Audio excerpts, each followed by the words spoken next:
Hi guys, you're welcome to my YouTube channel. For today's video, I'll be showing you how to make vintage cake. Please watch till the end of this video to see how it was made.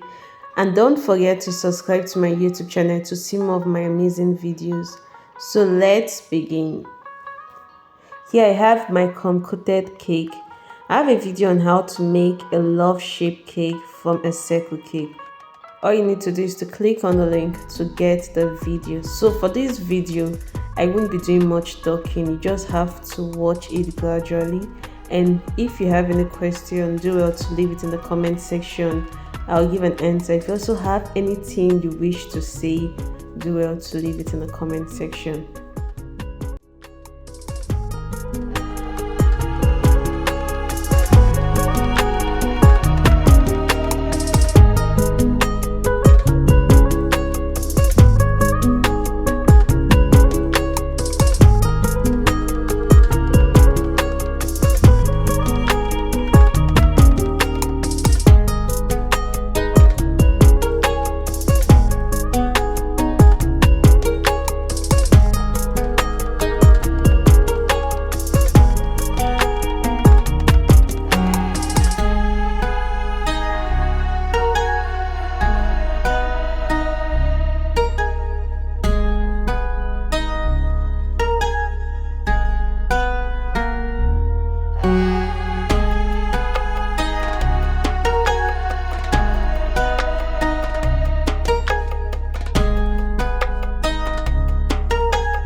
And here we have our vintage cake.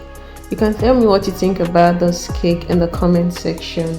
Don't forget to hit the subscribe button to see more of my videos, and do well to like, comment, and also share. Thank you for watching. See you in my next video.